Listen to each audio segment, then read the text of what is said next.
Bueno, hola a todos, bienvenidos una vez más a Ciencia Compartida.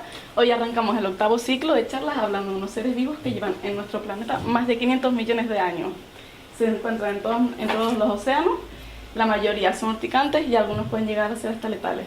Por eso la mayoría de seres humanos les teme. Pero como todos sabemos, lo importante se encuentra en el interior. Por eso tenemos hoy con nosotros a Daniel Bonday Juez, investigador en formación en el Departamento de Biología de la Facultad de Ciencias del Mar, y además estudiante de doctorado en Oceanografía y Cambio Climático en el Instituto Universitario de Ecoagua.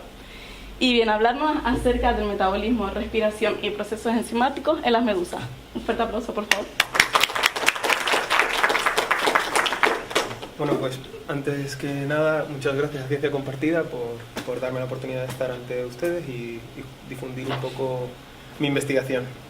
Entonces, yo voy a hablarles de la respiración de medusas, como bien ha introducido Natalia, y voy a usar el término medusas de una forma un poco genérica. En realidad me voy a referir sobre todo a estifozos, pero las técnicas que vamos a explicar aquí confiamos en que en un futuro sean útiles para otros miembros del plancton gelatinoso. Entonces, eso serían las medusas típicas, la medusa más tradicional que nosotros podríamos pensar.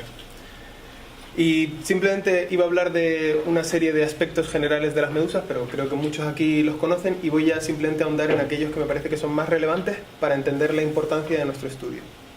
Entonces, es conocido que las medusas forman grandes agregaciones. Suelen formar grupos en los que hay muchos individuos, y esto se ha visto en registros fósiles de hace cientos de millones de años. También hay documentos de los antiguos romanos en los que se hablaban de grandes proliferaciones de estos organismos.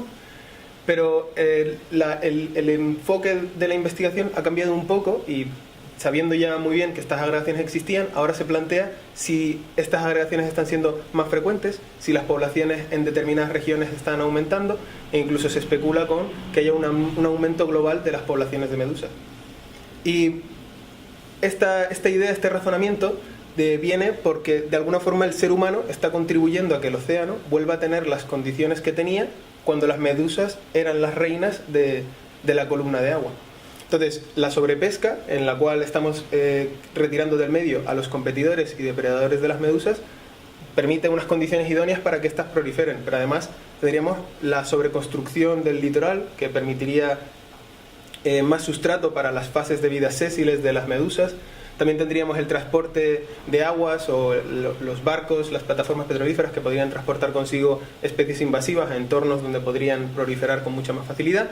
E incluso hay quien está hablando del cambio climático, cómo puede estar afectando a la proliferación de medusas, porque llevan 500 millones de años aguantando cambios en el clima, y van a ser en un momento dado más resistentes o más versátiles a cualquier cambio que podríamos influir, que otros organismos más recientes pueden ser más vulnerables. Y esto nos interesa porque, aunque siempre podemos tener la idea de que las medusas son una especie de depredador menor en el medio marino, sí, a veces forma grandes agrupaciones, pero la mayoría del tiempo, ¿qué impacto puede tener sobre la vida marina? Un depredador final, sí, estará ahí depredando sobre algunos organismos pequeños, pero tan relevantes pueden ser.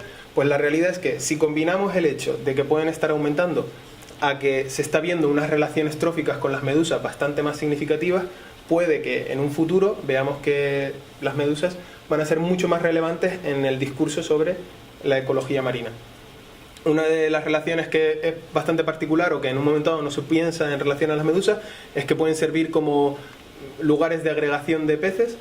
También, por otro lado, hablábamos de que parecen ser un depredador final, pero la realidad es que son presa para 124 especies del medio marino, que incluyen aves, peces, reptiles, calamares, incluso el ser humano, ya que hay datos, hay cifras de pesquerías de medusas que son bastante elevadas, no en esta zona del mundo, pero en otras zonas del planeta donde sí se consumen, hay procesamiento de medusas para el consumo humano. Pero sobre todo, lo que es más relevante es que cada vez se habla más de las medusas como el principal competidor de los peces por el zooplancton. Y es que lo podemos ver como las medusas y los peces, ambos en muchas ocasiones se alimentan de zooplancton, y las medusas puede que sean el principal competidor para los peces, que son un organismo que tiene mucho interés para el ser humano y para la ecología marina. Entonces, vale la pena estudiar en un momento dado cómo puede ser esta depredación, esta tasa de depredación que pueden tener las medusas, para entender cómo es la actualidad, cómo puede ser un un afloramiento, cómo puede ser el impacto que tenga un afloramiento de medusas sobre la población de zooplancton, pero también por hacer estimaciones de cómo puede en un momento dado, en un futuro, ser la depredación, o cómo de significativa puede ser la depredación de estos organismos. Entonces, entender el impacto que pueden tener las medusas pasa por cuantificar o estimar su demanda de carbono, su depredación.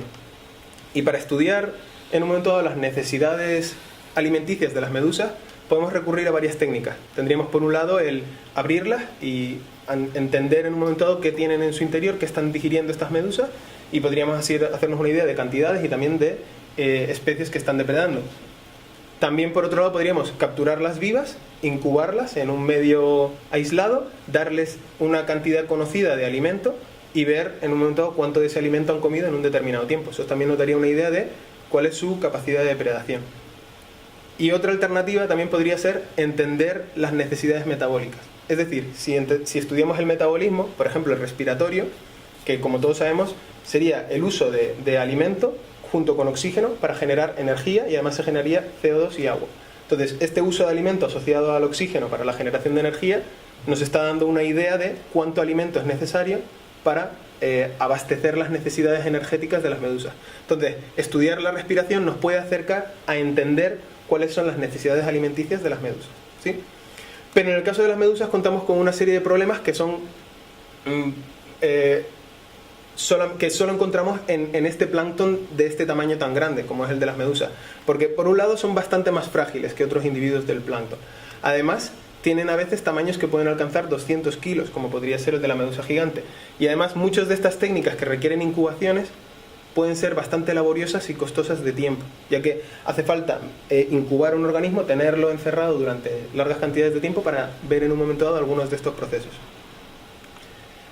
Para que se hagan una idea, aquellos que no han estado en una campaña oceanográfica, pero aquellos que han estado a lo mejor han podido observar esto, muestrear organismos en la columna de agua pasa por utilizar una red. En esta red encontraríamos las muestras de zooplancton y entre ellas podríamos encontrar parte del zooplancton gelatinoso entre el que se encuentran las medusas, y muchas veces este plancton gelatinoso, al ser más frágil, es dañado durante este tipo de muestreo. Y claro, una vez es dañado, ¿cómo lo vamos a emplear para la determinación de procesos metabólicos, para ver en un momento las tasas de depredación o ver las tasas respiratorias? Entonces, ¿tenemos alguna alternativa para poder entender estos procesos que regulan las necesidades alimenticias de los organismos? Pues en 2010 la doctora Jennifer Purcell publicó este artículo en el cual especulaba sobre el uso de las medidas respiratorias para determinar el impacto trófico que tienen las medusas. Y en él planteaba que muchos de los problemas que tiene trabajar con las incubaciones de medusas se podrían solventar si empleábamos las enzimas que están asociadas a estos procesos metabólicos. Serían una alternativa que ella consideraba podrían solventar muchos de estos problemas. Entonces nosotros hemos estado trabajando para ver si efectivamente se cumple o cómo podríamos implementar estas técnicas enzimáticas para el estudio del metabolismo de enzimas, de medusas, y así ver en un momento dado si efectivamente puede ser una herramienta útil. Y la razón por la que las enzimas podrían ser útiles es por lo siguiente: si volvemos a realizar el muestreo anterior y volvemos a encontrarnos con las muestras dañadas, en el caso de las enzimas ya no hace falta mantener el organismo vivo para ninguno de los estudios metabólicos que estamos hablando. Bastaría con congelar el individuo o el fragmento de individuo que encontramos durante el muestreo.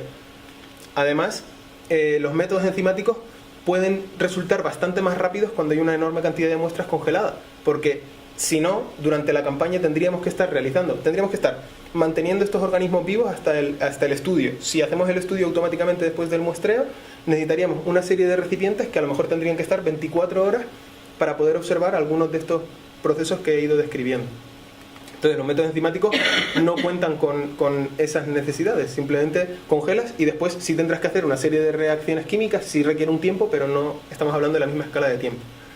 Además, podemos hacer muchas muestras que, si recurrimos a incubaciones, estaríamos hablando de tener un montón de recipientes que, si además hablamos de réplicas, se multiplican por 3, por 5, que también haría más costoso y más laborioso la tarea, pero en cambio, en el caso de las enzimas, no necesitamos ninguno de estos recipientes. Las muestras congeladas serán procesadas una a una, con cuidado y en frío, y se podrá trabajar bastante bien.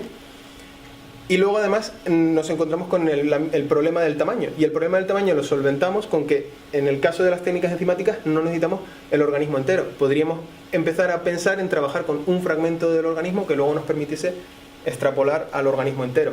O si encontramos un organismo de mucho tamaño y no podemos trabajar con un fragmento por la razón que sea, pues es más sencillo empezar a pensar en formas en las que romper el tejido de este organismo de mayor tamaño y trabajar con las enzimas, que lo que sería encontrar un recipiente lo suficientemente grande como para incubarlo, aparte de todo el tiempo que haría falta mantenerlo en el barco si queríamos mantenerlo vivo. Y simplemente por especificar qué enzimas vamos a trabajar y por qué estamos trabajando en qué enzimas y cómo trabajamos con estas enzimas, en concreto vamos a trabajar con las enzimas asociadas a la respiración, y nosotros nos imaginamos la respiración como este proceso macroscópico en el que usamos oxígeno y el alimento para la generación de energía, y a su vez se generan dióxido de carbono y agua. Pero la realidad es que lo que observamos macroscópicamente está controlado por procesos que ocurren a nivel molecular, procesos regulados por las enzimas, que como pueden ver en la mitocondria, esto que observamos macroscópicamente es lo que está ocurriendo en todas las mitocondrias, en las células del cuerpo, y luego es lo que deriva en esta observación macroscópica. Concretamente vamos a mirar las enzimas asociadas, o yo voy a hablar de las enzimas asociadas al sistema de transporte de electrones, pero podríamos estudiar otra serie de enzimas, y en concreto hablaremos de aquellas que están un poco conectadas a la reducción de oxígeno a agua. Y por darle un nombre sería la NADH deshidrogenasa, ¿vale? Que se encuentra en la membrana mitocondrial, en el proceso del sistema de transporte de electrones.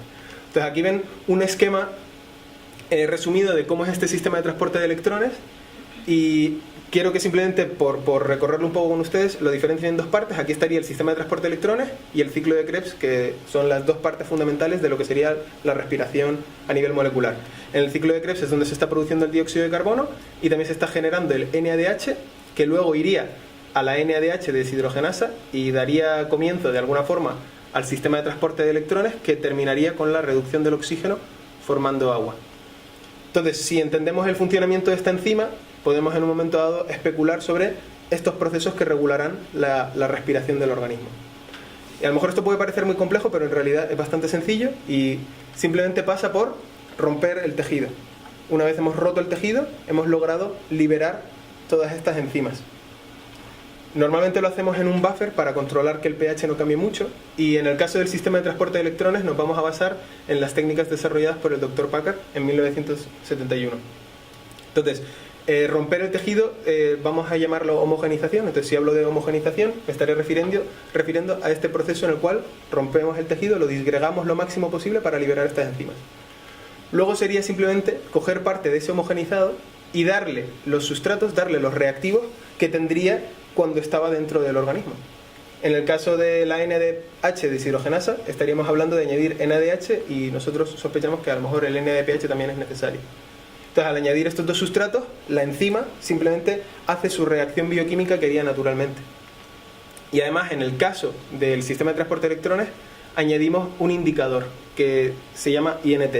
Este indicador es un aceptor artificial de electrones, porque como vimos antes, la NADH deshidrogenasa genera un flujo de electrones en la cadena de transporte de electrones, y entonces estos electrones terminan siendo utilizados terminan su flujo en la reducción del oxígeno. El INT interviene igual que lo haría el oxígeno, siendo el aceptor de estos electrones. La ventaja que tiene emplear INT es que cuando se reduce por este flujo de electrones, forma una sustancia llamada formazán, que tiene un color rojo y tiñe de rojo la reacción que estamos observando. Al ganar color, podemos emplear un espectrofotómetro para empezar a medir cómo está teniendo lugar la reacción. Para aquellos que a lo mejor no conozcan un espectrofotómetro, simplemente un haz de luz atravesará la reacción, y a medida que va ganando color, podemos en un momento detectar si el paso de ese haz de luz es mayor o menor. Y entonces podemos entender cuánto color se está generando, que va asociado a la cantidad de formazán que se está generando, que está asociado a la cantidad de INT que se está reduciendo, que irá asociado a su vez al proceso enzimático que estamos queriendo medir. Entonces, una vez tenemos todo esto, podemos determinar lo que llamaremos respiración potencial o respiración enzimática, la respiración que está asociada a las enzimas del sistema de transporte de electrones, ¿vale? Y para desarrollar un método enzimático hace falta hacer una serie de pruebas, establecer una serie de parámetros para conocer, para poder aplicarlo bien y en un momento dado que sea el ensayo óptimo, el ensayo óptimo posible. Entonces tuvimos que testar técnicas para romper el organismo, técnicas para disgregarlo lo máximo posible, que no voy a ahondar en ellas, pero más adelante a lo mejor menciono alguna. También tuvimos que testar que efectivamente cuando rompemos el organismo y lo diluimos de alguna forma, porque lo estamos diluyendo en un medio, no estamos alterando la linealidad del método, entonces hacemos varias diluciones para ver que efectivamente el método enzimático podamos después calcular hacia atrás teniendo en cuenta esta dilución. También veremos en un momento dado qué sustrato qué concentraciones de sustrato son óptimas para que el método funcione bien, que en este caso sería ver las concentraciones de NADH y de NADPH que debemos añadir, bueno, y de INT en teoría. Y luego también querríamos entender un poco el efecto que tiene la temperatura y el pH sobre este ensayo, porque puede ser de interés para unas condiciones concretas que tampoco voy a ahondar. Y para poder hacer estas pruebas necesitábamos muestras de medusas, y nos las fueron provistas por la Fundación Loro Parque, que nos dejó algunas muestras de Aurelia aurita y Pelagia noctiluca, y estuvimos trabajando con estas muestras, con estos dos especies de Scyphozoo para desarrollar este método, ver cómo podíamos trabajar con él y demás. En concreto voy a centrarme en los datos de Aurelia aurita y simplemente van a ser un ejemplo de cómo sería trabajar con estas técnicas. Cuando hablamos de Aurelia aurita, es una especie que tiene un ciclo de vida un tanto particular. Es un ciclo de vida metagénico, un ciclo de vida dimórfico, en el cual contamos con una fase de vida medusa, que es lo que nosotros conocemos como medusa tradicionalmente, pero estas medusas tienen una reproducción sexual en la cual generan una larva que se deposita sobre el fondo, y ahí es donde crece una fase de vida sésil, el pólipo. Y el pólipo luego sufre una especie de metamorfosis llamada estrobilación, en la cual generará las fases larvarias llamadas éfiras, que luego formarán medusas, ¿vale? Básicamente es un ciclo de vida que tiene una fase planctónica, una fase que está libre nadando en el medio, y una fase sésil, agarrada al sustrato. Y si queremos entender en un momento dado la respiración o los procesos metabólicos de Aurelia aurita, pensábamos que no podíamos pasar por alto el hecho de que tenía dos fases de vida, y quisimos estudiar un poco también cómo era la respiración en esta fase sésil. Y sobre todo ver si había alguna transición, algunos cambios en esta transición de sésil a planctónico. Y además creíamos que era importante porque el pólipo no es un mero escalón hacia la formación de medusas. No estamos hablando de orugas y mariposas, sino que en realidad nos encontraríamos ante algo más complejo, porque el pólipo también se reproduce asexualmente. Entonces el pólipo en sí se puede multiplicar, sobrevive mucho tiempo, y además de un pólipo no sale una medusa, sino que pueden llegar a salir entre 20 o 30 éfiras que podrían sobrevivir hasta ser medusas. Entonces se empieza a especular, y cada vez se habla más, de que los pólipos seguramente son los controladores principales de las poblaciones de medusas y de los afloramientos de medusas. Por eso antes mencioné todo el tema de la construcción del litoral. Si construimos mucho en el litoral, todas aquellas especies de medusas que tengan una fase pólipo, de repente encuentran un sustrato donde pueden vivir, y donde de cada pólipo pueden salir múltiples medusas, y se ha empezado a ver si el desarrollo litoral puede empezar a tener efectos sobre las poblaciones de medusas. Pero dejando eso a un lado, simplemente es que el pólipo no debía ser despreciado como una especie de fase de vida insignificante, sino que debíamos de estudiar también el metabolismo y entender un poco qué es lo que estaba pasando entre el pólipo y la medusa. Además, cuando desarrollamos este método enzimático, era necesario compararlo con las medidas de respiración tradicionales, las medidas que recurrían, las técnicas que recurrían a las incubaciones. Entonces, lo que hicimos fue incubar las distintas fases de vida. Incubarlas me refiero a introducirlas en un recipiente cerrado que no tuviese intercambio de oxígeno con el medio, y monitorear esa concentración de oxígeno y ver cómo decrece. Debía de estar decreciendo porque el organismo lo estaba usando en los procesos respiratorios. Y para hacer el seguimiento del oxígeno usamos un instrumento llamado optodo, que nos permitía medir la concentración de oxígeno mediante un proceso fotoquímico en el cual no voy a entrar, pero si quieren me pueden preguntar más adelante. A este consumo de oxígeno vamos a referirnos como respiración fisiológica, ¿vale? Y entonces, ¿cómo sería este trabajo? ¿Cómo sería trabajar con estas medidas enzimáticas a la vez que hacemos la respiración, a la vez que estudiamos la respiración fisiológica? Pues primero mediríamos con el optodo, haríamos el seguimiento del oxígeno, luego las muestras las introduciríamos en algún recipiente para su almacenamiento. Serían pesadas para determinar un poco la masa húmeda, que podía ser de interés y creíamos que era relevante también medirla. Luego serían almacenadas y congeladas a menos 80 grados para frenar la degradación de las enzimas, y ya en un momento dado podríamos realizar el ensayo enzimático más adelante, que eso también es una ventaja de las enzimas frente a los métodos fisiológicos. Si durante la campaña no puedo realizar los estudios enzimáticos necesarios, pues siempre los podré hacer en tierra, siempre podré almacenar muestras congeladas para trabajar con ellas más adelante. Y después, cuando fuese a realizar los ensayos enzimáticos, aplicaría alguna técnica de homogenización, que en este caso para los pólipos y para muchas de las muestras de Aurelia aurita empleamos la sonicación, que es simplemente que un sonido a una frecuencia determinada rompe el tejido y lo disgrega en una solución para luego coger parte de ese homogenizado y realizar el ensayo enzimático como más o menos os he descrito antes. Además, que debo de mencionar esto, aprovechamos ese homogenizado para estudiar la concentración de proteínas que había tras homogenizar la muestra. Hacemos esto muchas veces porque la masa húmeda no es el mejor de los indicadores de biomasa, y no podíamos realizar masa seca tampoco porque no sería compatible con las medidas enzimáticas. Entonces recurrimos a esta medida de la cantidad de proteínas que hay en el homogenizado. Además, de esta forma también tenemos una idea de la biomasa tras haber homogenizado, y luego pues, se sigue el mismo procedimiento que seguirían también las medidas enzimáticas. En el caso de las proteínas, para medir las proteínas usamos una técnica basada en el método de Lowry, y simplemente es una técnica que también recurre a un espectrofotómetro, porque se añaden una serie de reactivos que, dependiendo de la concentración de proteínas, tendrá un color más o menos azul, y con el espectrofotómetro, después de hacer una curva de calibrado en la cual establecemos una relación entre el color de la muestra y la cantidad de proteína, después simplemente podemos medir las proteínas que hay en nuestra muestra. Y estos serían un poco los resultados preliminares que sacaríamos después de hacer las medidas de respiración fisiológica y las medidas de respiración enzimática, que están repartidas en el eje Y y eje X. Y aquí están viendo solo las muestras o las muestras que teníamos planctónicas de éfiras y fases entre éfira y medusa y las medusas más adultas. Y los ejes están en escala logarítmica, si se fijan, porque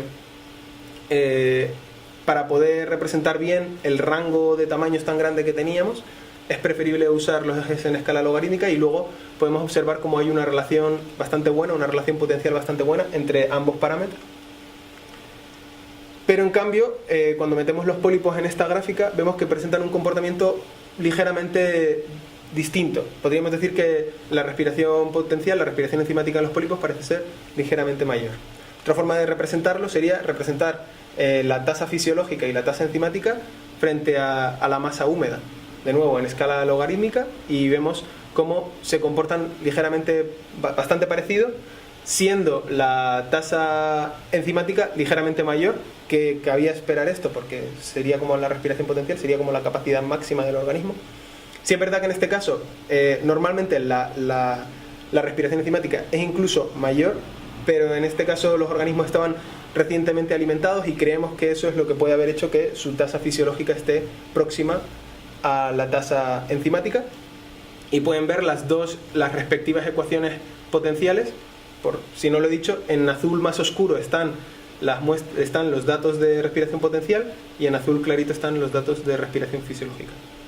Pero luego introducimos los pólipos también en este estudio, o en esta gráfica, y volvemos a ver cómo hay una ligera, bastante importante desviación de los pólipos en cuanto a su respiración potencial. También ligeramente en su respiración fisiológica, pero sobre todo en la respiración potencial. Y continuando con ver un poco si efectivamente había una diferencia clara entre los pólipos y las medusas, también quisimos ver si las proteínas también presentaban esta diferencia. Y aquí estamos viendo una representación de la concentración de proteínas frente a la masa seca, que nosotros no hicimos masa seca, pero para poder compararlos con unos resultados de la literatura fueron convertidos usando los parámetros que aparecían en ese artículo.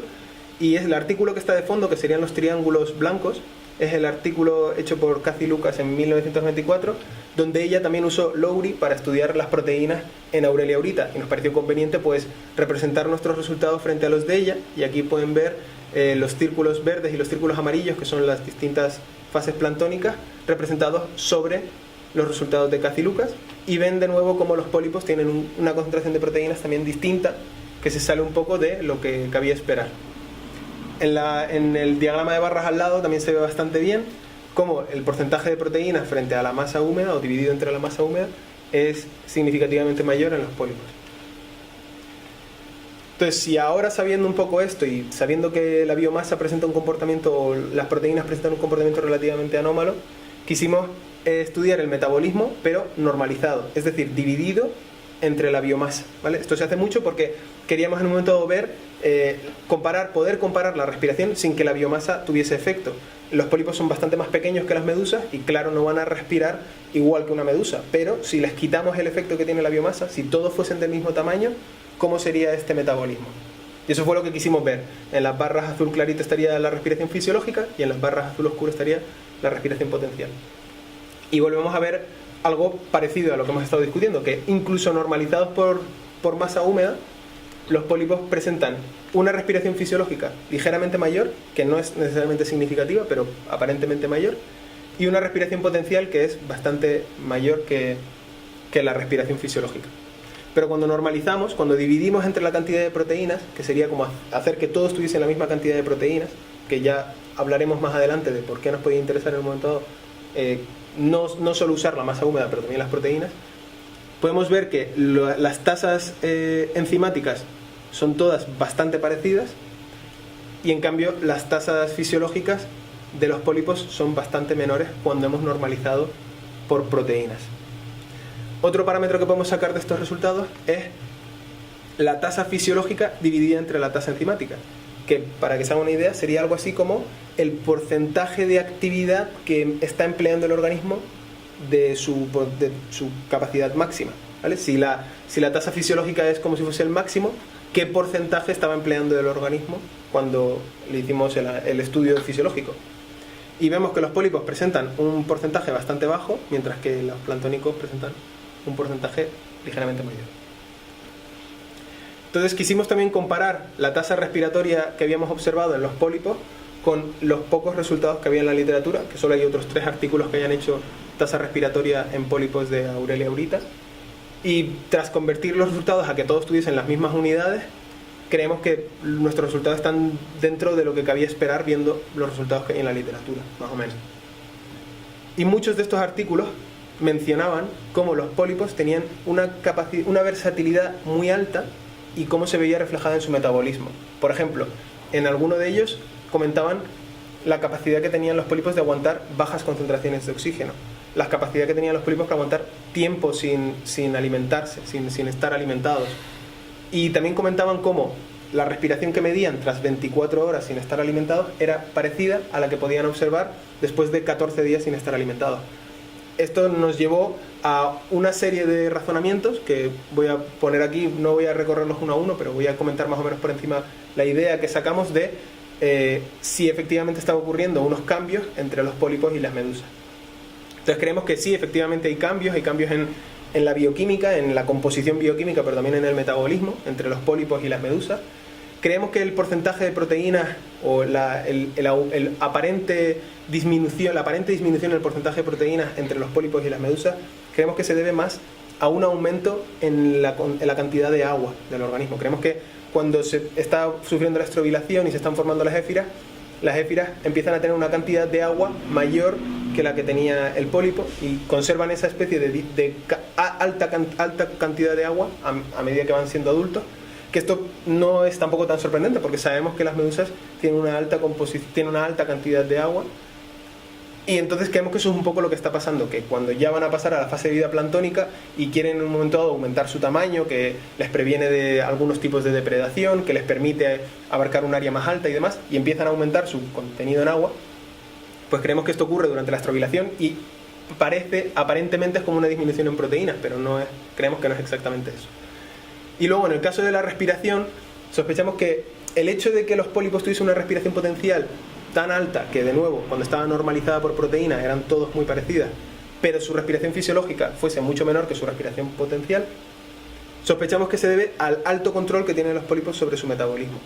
Ya comenté que los otros artículos habían estado viendo como qué resistencia, qué versatilidad tienen los pólipos a estas condiciones hostiles, y creemos que si tú tienes una capacidad para tener un potencial de respiración bastante alto, pero eres capaz de tener una respiración basal o una respiración cuando estás sin alimentar bastante baja, mejorará tu gestión de los recursos y demás. Y sobre todo sabiendo que además el pólipo en un momento dado va a tener procesos de una necesidad energética muy grande, como pueden ser la estrobilación. Entonces creemos que tiene el potencial para generar una energía muy alta porque tiene que sufrir unas transformaciones bastante importantes, pero a poco que esté sin alimentar es capaz de bajar su metabolismo mucho. Incluso se han observado, no sé cómo llamarlo, fases regresivas del pólipo, en la cual si las condiciones son muy hostiles pierde la boca, pierde otras estructuras y se vuelve como una especie de bola. Nosotros, haciendo experimentos en los cuales queríamos ver el efecto que tenía la inanición en los pólipos, hemos visto que creemos que pueden aguantar hasta más de 30 días sin comer, y esto nos lleva a creer que deben de tener un alto control sobre su metabolismo, y sospechamos que eso es lo que hemos visto aquí. Pero por otro lado, volviendo a lo que no serían los pólipos y serían las fases planctónicas, ya hubo una publicación que de alguna forma se nos adelantó, que yo no lo veo como una cosa mala, pero es verdad que ellos ya han empleado estas medidas enzimáticas justo para lo que estábamos especulando, para lo que nosotros queríamos hacer, lo que era para aplicarlo a medusas de mayor tamaño. Y ellos, este grupo, el artículo escrito por Iguchi y colaboradores en 2017, emplearon unas medidas que habían hecho en Aurelia aurita para luego emplear esa técnica enzimática a Nemopilema nomurae, que es la medusa gigante que está proliferando en las aguas alrededor de Japón. Entonces, de alguna forma ellos ya empezaron a hacer algunos de los estudios y ya se ve en un momento dado la aplicabilidad y el interés que puede tener en la comunidad de las medusas el emplear técnicas enzimáticas para lo que hicieron ellos, que es luego también calcular en un momento dado las necesidades alimenticias del organismo y poder en un momento dado decir, oye, esta proliferación, estos blooms que hay de esta especie están teniendo un impacto de tanto sobre la población zooplanctónica de la zona. Pero nosotros quisimos comparar un poco qué resultados les había dado a ellos, y ya que eran los únicos que habían hecho enzimas respiratorias en Aurelia aurita, nos pareció un artículo ideal para comparar nuestros resultados. Cogimos a aquellos individuos que estaban en su rango de tallas para tampoco salirnos mucho de la historia durante la comparación, y vimos que nuestra respiración fisiológica y nuestra respiración enzimática eran bastante mayores, un orden de magnitud más o menos mayores que las que podían observar ellos. Y dejando a un lado el ratio, porque es verdad que el ratio puede tener mayor o menor variabilidad, sí es verdad que el hecho de que ambas tasas nos saliesen más elevadas nos llevó a preguntarnos qué era lo que ellos habían podido hacer lo que habían hecho distinto. Y tenemos una serie de hipótesis de qué puede haber llevado a que haya diferencias entre nuestras dos medidas. Una de ellas es que ellos emplearon el método Winkler. Entonces, el método Winkler, no sé si lo han hecho, pero los que lo hayan hecho, es un método químico para medir oxígeno. Como requiere extraer agua para medir el oxígeno en ese agua, muchas veces no se hace un seguimiento continuado. Nosotros en nuestra incubación, con el Optodo, era un método poco invasivo. Medíamos desde fuera la concentración de oxígeno y no teníamos por qué abrir o sacar agua en ningún momento. Mientras que ellos sí necesitaban sacar agua. Entonces, y seguramente, porque no lo especifican, pero seguramente hicieron una medida al principio y una medida al final, que es lo que se suele hacer tradicionalmente cuando se hace respiración con Winkler. Y entonces esto puede llevar a una subestimación de lo que han podido medir de respiración, que no voy a entrar en mucho detalle, pero puede llevar a eso. También es verdad que ellos realizaron incubaciones de 24 horas. Si no haces un seguimiento continuo, tampoco sabes que la evolución de esa respiración haya sido lineal todo este tiempo. Entonces, hacerlas de 24 horas puede tener algún tipo de subestimación asociada. Y además, ellos reconocen esto, tampoco se dedicaron a que el organismo estuviese como constantemente en unas condiciones de natación óptimas, y entonces en el caso de las medusas, pues eso puede llevar también a una subestimación bastante significativa. Y en el caso de las enzimas, ellos homogenizaban la muestra antes de congelarla, que puede llevar a una degradación de las enzimas. No hicieron tampoco mayor estudio sobre los sustratos, que nosotros hemos tenido unos datos en relación a los sustratos que son un poco distintos a los que hay en la literatura de hace 40 años, y ellos se basaron en esa literatura y puede que ahí les haya llevado un poco de subestimación. Y luego también emplearon valores de la literatura para convertir la medida espectrofotométrica que habían tenido del color rojo que coge la muestra, esa medida transformarla en concentración de formazán, en lugar de calcular su propio valor, que normalmente es algo que nosotros hacemos, calcular nuestro propio valor asociado a nuestros reactivos. Ellos emplearon un valor de la literatura y bueno, este es el valor de la literatura, este es el valor que nos sale a nosotros. También puede llevar a una subestimación cuando estás haciendo los cálculos, que no entraré en más detalle, pero básicamente estas son condiciones que han podido llevar a que ellos hayan subestimado tanto en la parte fisiológica como en la parte enzimática. Y por un lado, este artículo es interesante porque me da pie a defender por qué creemos que es relevante el hacer esta revisión de los métodos enzimáticos, porque se ve un interés en la comunidad, pero también se ve que una revisión estaría bastante bien para actualizar todos estos parámetros, para poner al día toda esta técnica en el estudio de medusas. Entonces, simplemente a modo de conclusiones, diré que creemos que todos estos aspectos que he señalado en relación a los problemas que ha tenido Iguchi y colaboradores están asociados a congelar la muestra antes de aplicarla, a usar datos de la literatura, y por eso creo que es relevante el realizar esta revisión. También creemos que la aplicación de técnicas enzimáticas solventa o resuelve algunos de los problemas que pueden tener las técnicas que requieren incubaciones. Y ya vemos que además hay gente que ya las está aplicando porque las considera relevantes y útiles. Y también creemos, no lo he puesto aquí, no he puesto los cálculos, pero es verdad que estamos en proceso de, a partir de estas medidas de respiración, que muchas veces están en unidades de oxígeno, las convertimos a dióxido de carbono, y eso nos da una idea de el carbono necesario para esos procesos de respiración. ¿Y el carbono necesario de dónde proviene? Pues del alimento del organismo. Entonces nos permite en un momento dado entender las necesidades alimenticias para cubrir estos procesos metabólicos. Y finalmente, creemos que es importante, por la importancia que tiene esta fase de vida, estudiar mejor estos procesos también en los pólipos, comprender mejor la relación que existe entre los pólipos y las medusas, ver qué factores afectan a uno y a otro, para poder entender mejor las futuras condiciones del océano en relación a estos organismos. ¿Vale? Y muchas gracias por su atención.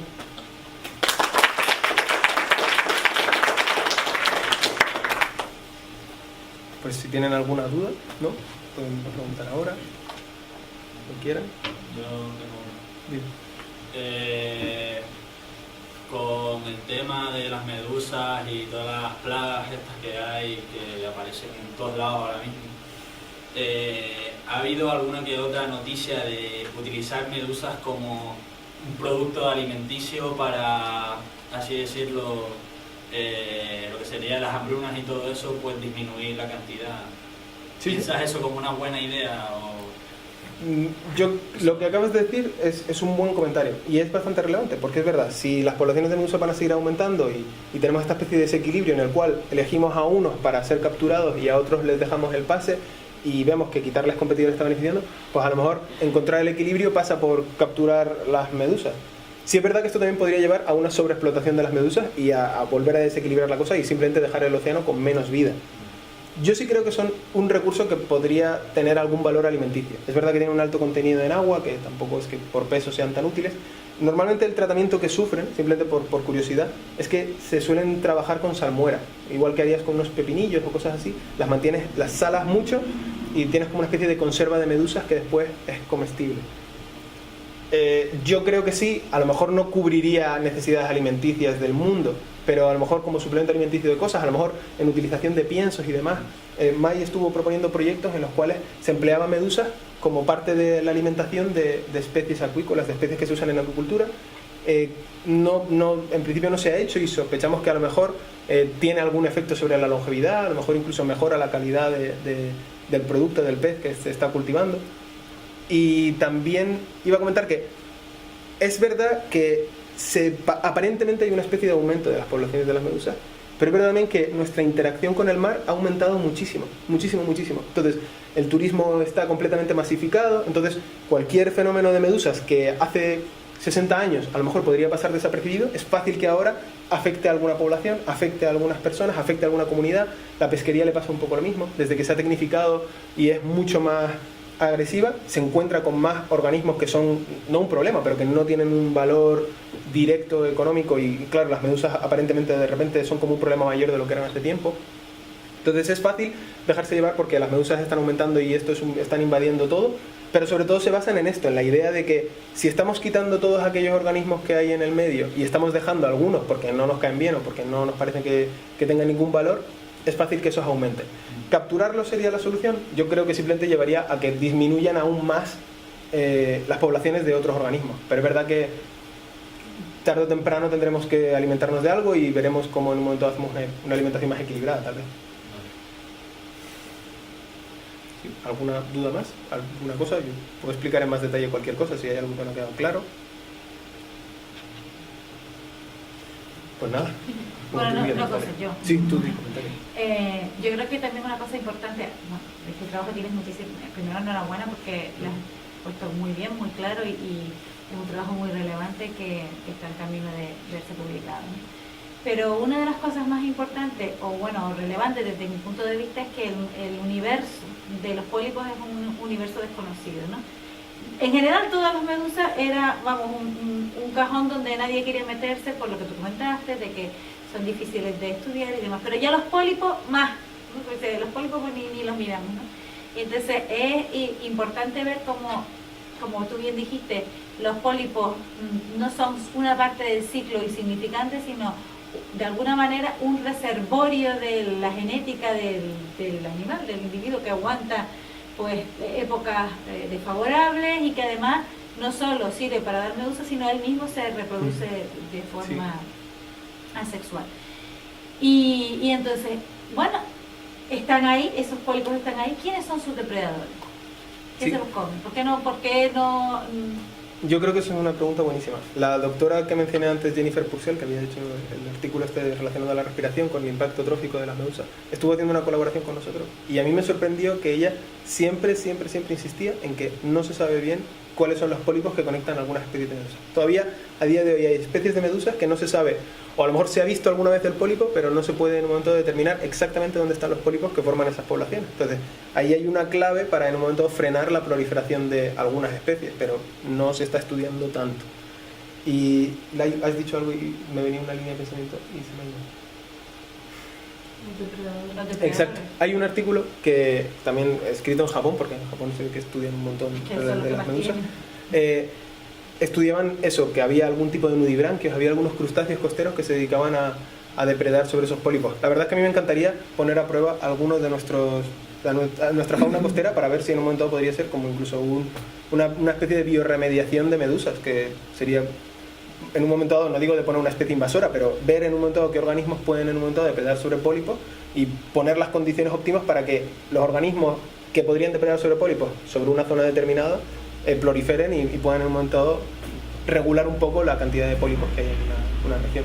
Pero sí, sobre todo nudibranquios, que serían como una especie de babosillas de mar, algunos crustáceos, algunas especies como parecidos a las quisquillas o así, que viven en la zona costera, serían los depredadores de algunos pólipos, y había alguno más, pero sobre todo esos eran los principales que abordaban en el estudio. Eso, lo que yo sé a día de hoy. Dite. Ok. Es un comentario y también una pregunta. Los resultados entre la respiración y la potential respiración y los resultados entre la respiración y la biomasa. Las matemáticas entre los dos parámetros son diferentes. La relación entre la respiración y la potential respiración es casi uno. Y la relación entre la respiración y la biomasa es un exponente, es 0.9. Puede especular, puede pensar o puede decir una cosa a la diferencia, porque en el mundo de ecología esta diferencia significa una cosa muy importante. Pienso de teoría de metabolic theory. Es verdad que Sí, para muchos organismos se suele especular con justo lo que tú has descrito, que hay una relación potencial entre la respiración y la biomasa, que muchas veces se le pone un exponente, que sería el exponente que veríamos en esta figura. Ted lo que está hablando es que el exponente que aparece en esta figura, muchas veces en las teorías que tienen que ver con relacionar la biomasa con la tasa respiratoria, es un número parecido a 3/4, que sería 0,75. Pero en el caso de las medusas, y no somos los únicos que lo describen así, muchos artículos hablan de que se aproxima más a 1 en el caso de las medusas, y se sospecha que tiene un poco que ver con que tiene una composición bastante distinta al resto de organismos. Si tienes una cantidad de agua muy grande, el hecho de usar un peso húmedo pues tiene su efecto sobre la relación que tienes con tus procesos metabólicos, que en otros organismos no necesariamente será así. Y sobre todo, pero cuando se han hecho estudios a lo mejor en los que se medía cantidad de carbono o cosas así, a veces sí se veía un comportamiento más parecido entre las medusas y el resto de organismos. Eso es lo que yo he estado leyendo. Sí es verdad que aquí no he representado lo que sería la figura lineal. Aquí solo he representado la relación potencial, ¿vale? Que sería, si esto es I es igual a un preexponente X elevado a B, a un exponente. Pero si pongo una ecuación lineal, que sería un I igual a mx más c, ¿no? También me saldría un buen coeficiente de determinación. Lo que pasa es que a la hora de representarlo, la figura lineal tiene un comportamiento un poco más raro y no se aprecia bien que la desviación no es tan importante en la parte baja. Parece más grande de lo que es porque se han elongado los ejes. Parece más grande de lo que es, pero en realidad el coeficiente de determinación en una lineal es también bastante bueno. Por esto que dice Ted de que el exponente se acerca mucho a 1. Si el exponente fuese 1, esto simplemente sería como I igual a mx y no hay un más c, simplemente es que corta el eje por 0. Entonces, si el exponente es igual a 1, entonces cuanto más se aproxima a 1, más parecido sería una relación lineal. Luego es verdad que estaba planteando que la respiración enzimática es más fácil que siga un comportamiento lineal con la biomasa porque son muy parecidas. La cantidad de enzimas y el tamaño del organismo y demás tienen como unas propiedades que están muy asociadas a la biomasa. Mientras que la respiración es un proceso que depende de otra serie de aspectos. Puede depender de si el organismo está bien alimentado, de la edad, del género, de si está embarazado, de si está muy activo, si está nervioso. Todo eso puede afectar a la respiración y por tanto a veces no sigue un comportamiento tan fácil de predecir con la biomasa como lo podría hacer la respiración enzimática. Pero bueno, a lo mejor no he dicho algo. Di tú. No, tienes para webmaster, tienes proteína también, ¿no? Sí. Y la exponencia para el mismo curvo con proteína es mejor o es que cómo es? Pasó una cosa que está bien que lo comentes. A la hora de trabajar con éfiras, sí nos daba una señal en la respiración enzimática. Entonces, esta representación queda muy bien y las éfiras aparecen aquí, pero en el momento que trabajamos con proteínas, perdimos la señal de muchas de ellas. Porque al ver señal en el método enzimático pensamos, esto ya está bien, no necesitamos más éfiras para hacer la medida de proteína, pero la realidad es que perdimos algunas muestras. Las muestras estaban muy cerca del límite de detección de proteína, entonces pensamos que era mejor no representarla. Tampoco se iban muchísimo, pero es verdad que no estaban adecuadas del todo. Si hubiésemos puesto alguna barra de error, se hubiesen ido bastante más.